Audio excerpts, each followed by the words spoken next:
This is Conversations with Women in Sales, an award-winning podcast created by Barbara Giamanco, who hosted the first 67 episodes. Listen to interviews with amazing women about their journeys in their sales careers, often discussing sales leadership tips, ideas, and strategies. We aim to inspire women to consider a sales career and for some women to grow into sales leadership. Men, we appreciate your allyship. And now, your host, Lori Richardson.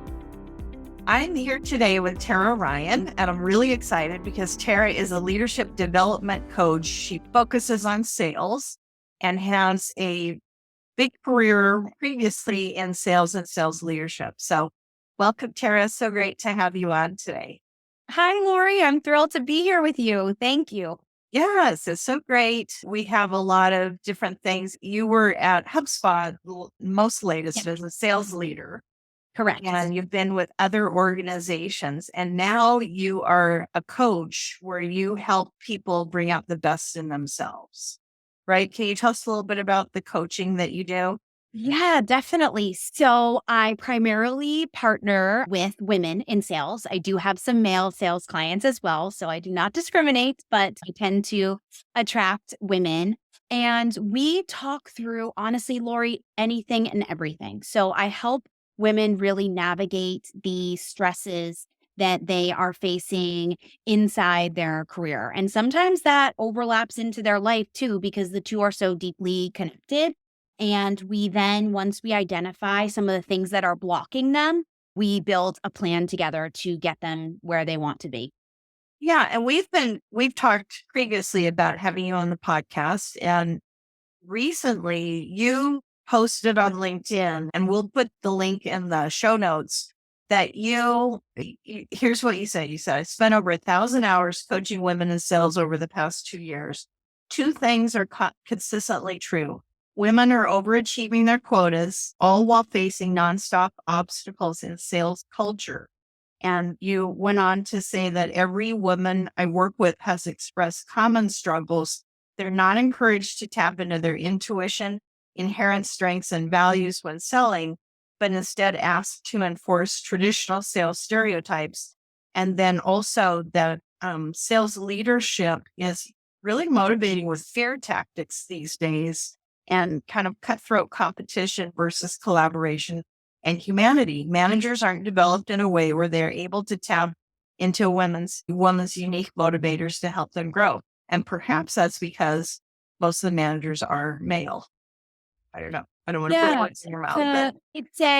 It's a topic we can dive deep into because it is a trend and a theme that I'm seeing across the board, right? I've spent the last 2 years really in the trenches with women in sales. And those two things have consistently come up.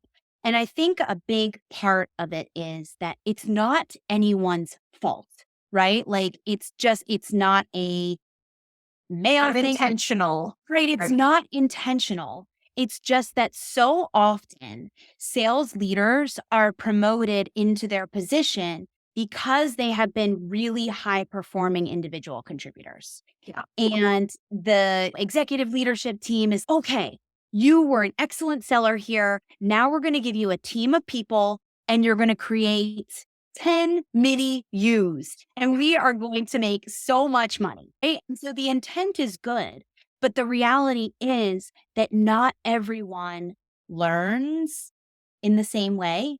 Not everyone is motivated in the same way. Not everybody has the same circumstances, privilege, right? And like experience.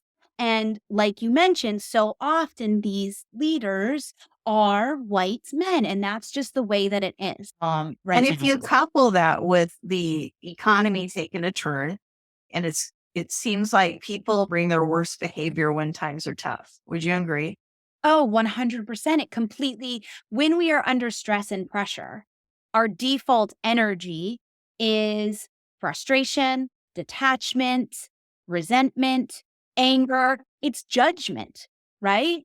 And in sales, our default energy to be the most successful, at least in my experience in sales, is to be defaulting to curiosity, connection, empathy. And that's not what happens under stress and pressure. So what are the women telling you? Yeah, they're telling me that their leaders are expecting them to show up exactly how they did in their sales career. And that in order to be successful, this is what success looks like.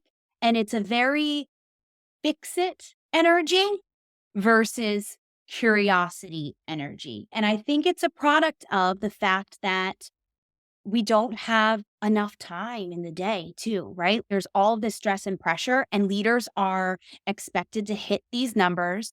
And in order to grow and develop their talent and truly get curious with why their people are struggling in a certain way or doing things a certain way, that takes a lot of time and energy. And they don't have that time. At least they perceive they do not have that time. And so the quick fix is to go in and say, okay, I did it this way. This is how you find success. Replicate this. Now go.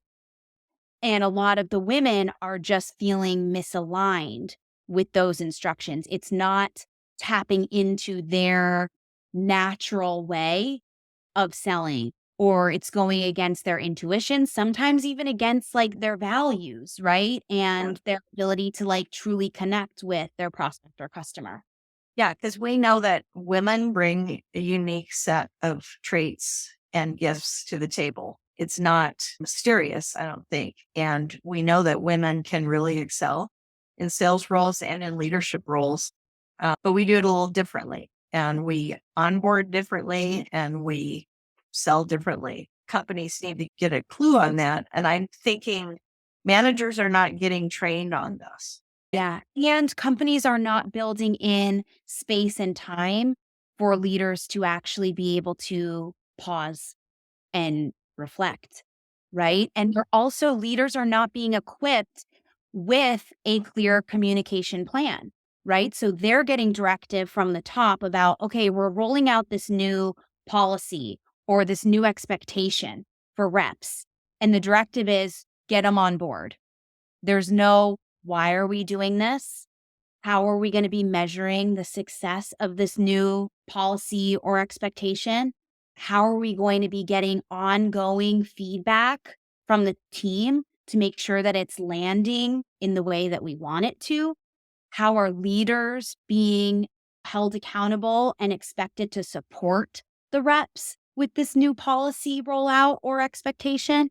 None of that's not the norm to roll it out in that thoughtful, strategic way. It's just, okay, we need something. Something's got to change. Here's an idea. Make it happen. And so what's that doing to the people that you're coaching? How's that making them feel? Yeah. So, like, I oftentimes do start with going into when we don't have transparency, when we don't have clarity, when we don't have consistency, where do we go as humans? Right? Yeah. We're literally in a panic. We go into stress mode. We create all of these what if stories in our head, which are always worst case scenario.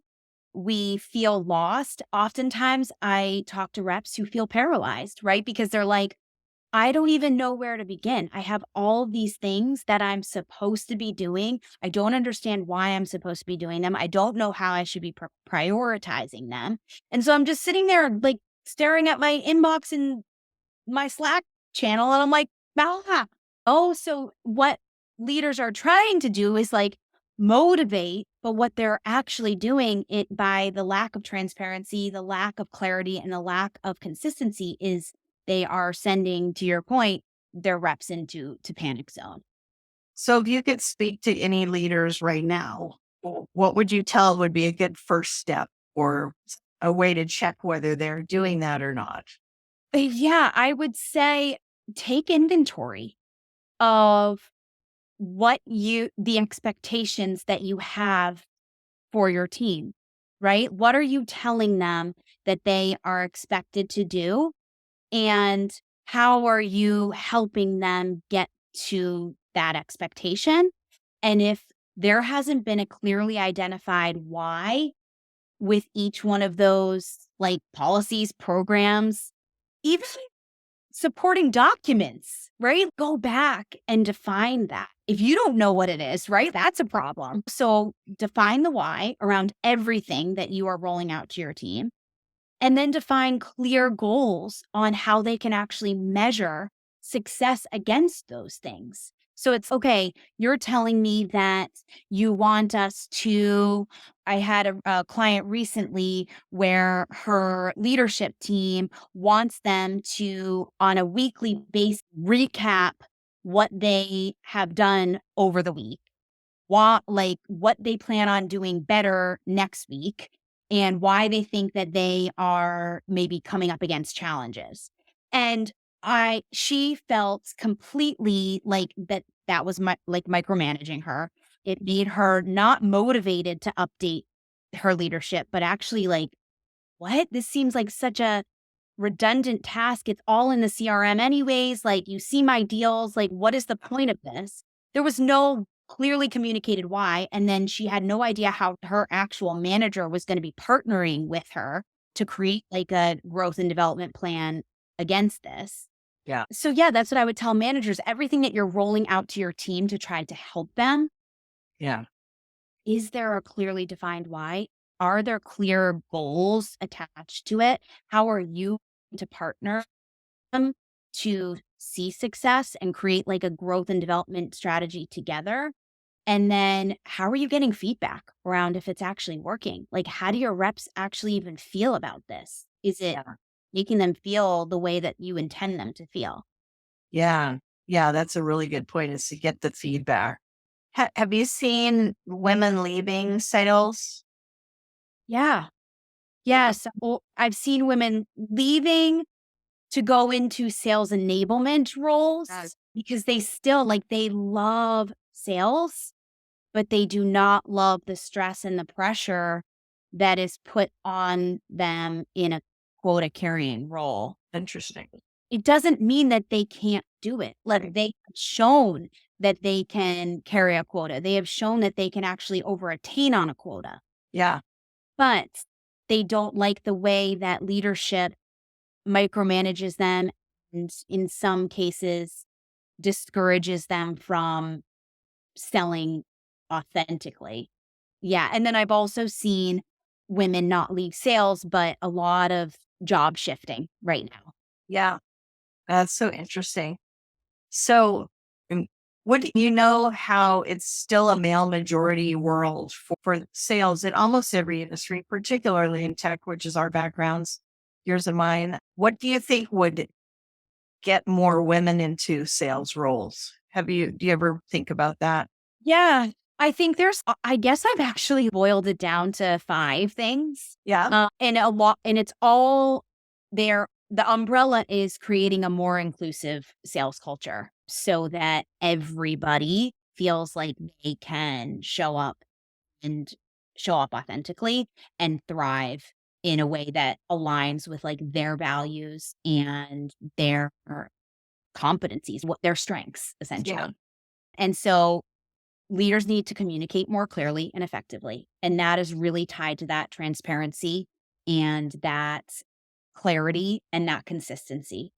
And that goes for delivering feedback too, right? Like feedback, I hear so often that feedback, again, because of the stress and the pressure and how overloaded sales leaders are, oftentimes feedback will come in a very off the cuff manner, right? Oh my gosh, what were you thinking on that call? We should have done that so differently. And then that's it, right? No actual, okay, this specific part of the call was the challenge going into the very specific behavior and then the impact of that behavior and how they could approach it differently next time. It's just that's Like coaching.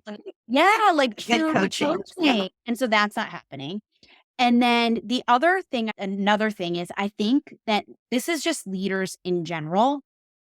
We need to do a better job at being comfortable with the uncomfortable, right? And creating space to allow our teams to, in Brene Brown's words, rumble.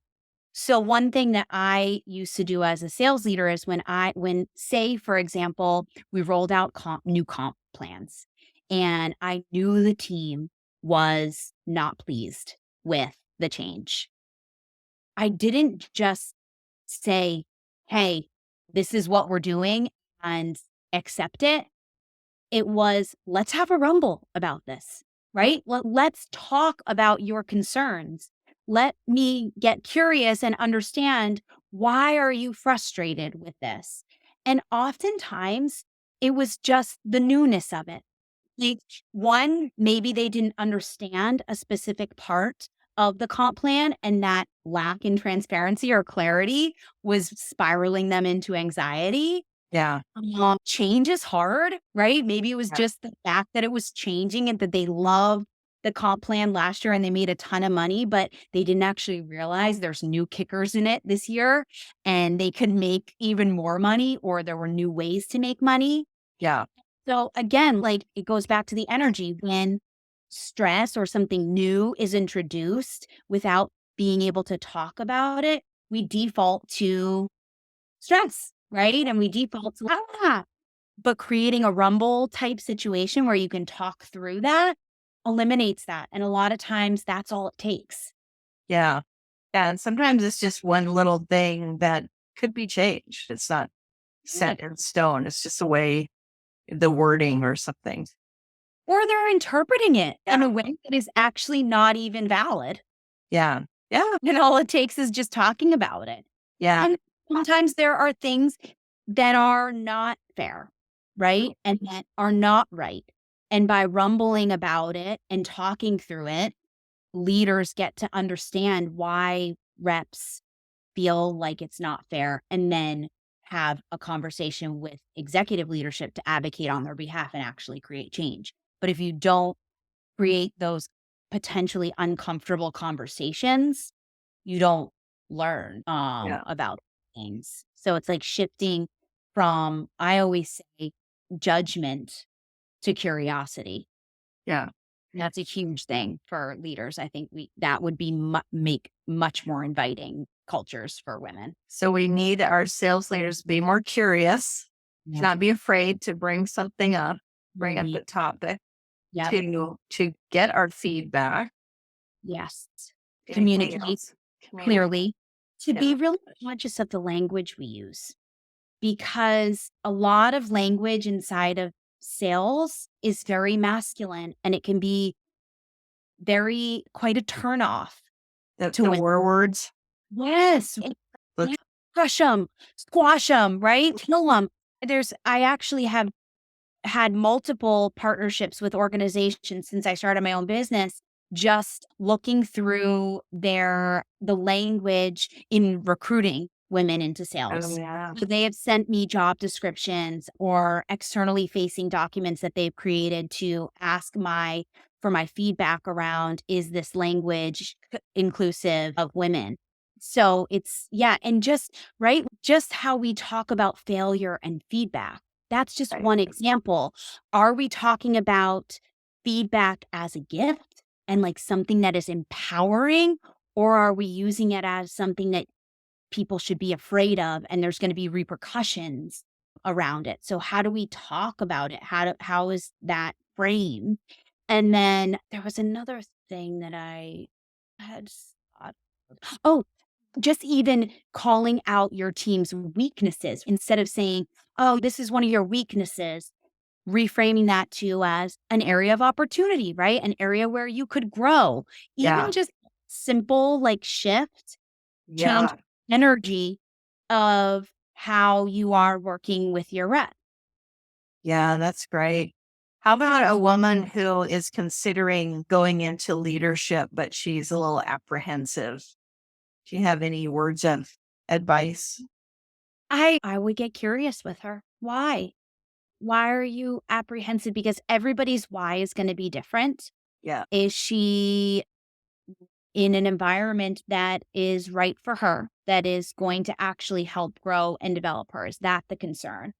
is the concern that she doesn't feel like she has the experience, right? If so, why? My default to that would be, help me understand why you are feeling that way so that we can probably debunk a lot of those concerns. Talk it through. Yeah. Someone that you trust. So that's good advice. How about any book or podcast or anything that you recommend that you've gotten benefit from? I actually just finished this book. It's called Real Self-Care. It's not Oh, a book, but I think that it is like beneficial to everyone. It's written by Dr. Pooja Lakshmi, and she is incredible. I'm a member of this organization called the Chamber of Mothers. And she is one of the founding mothers. And this book, so when you think of self-care, oftentimes we think of going to get a massage or getting our nails painted or just reading a book, right? Or like, it's a lot of buying things in order to feel better. Yeah. And she says we have been misled when it comes to self-care, and that true self-care is actually an internal process and all about creating boundaries, being really secure in your values, being self-compassionate with yourself. And then when those three things are established, being able to step into your full power in the world. Because Interesting. without like boundaries, values, and self-compassion, it's hard to advocate for yourself. What's that called again? What's it Called Real Self-Care. Real self-care. Okay. Or Yeah. So share that too. I just read it. It was incredible. That's good. I may pick that one up. Yeah, it's a really good one. That's great. I'm glad that we've had the opportunity to talk a little bit about this topic. And I encourage people to look at your LinkedIn post and comment if they've listened to this episode, because we need more interaction and ideas, I think, in order to solve these issues. We need our male allies to be involved. We need managers, male and female, to be involved. We need VPs of sales and on-up executive leadership roles to help us to make sense of this and to help give us some good ideas and direction, and to impact some real change that will benefit a more inclusive sales team, which is what many of us are striving for. So Yes. Well, thank you, Lori, for thanks. letting me have this conversation. I so appreciate you bringing awareness to this. Tell everyone about what your website is and how can they reach out on LinkedIn to you? Oh, yes. Please connect with me on LinkedIn. My business's name is Infinity. That's how you say it, but it's spelled with DEI, diversity, equity, inclusion at the end for that. And I would love for you to visit my website or fill out the contact me form on there. I'm also, Infinity is on Instagram. Feel free to follow there. Yeah, anywhere and everywhere you can connect with me, please do. Fantastic. Tara Ryan, thank you for joining us today. And we'll continue this topic, I'm sure, in probably another session in the future. Thank you so much. Thank you. Thanks for listening to this episode of Conversations with Women in Sales. You can find all of our episodes at womensalespros.com/podcast. Help us spread the word, and let's change the face of B2B sales.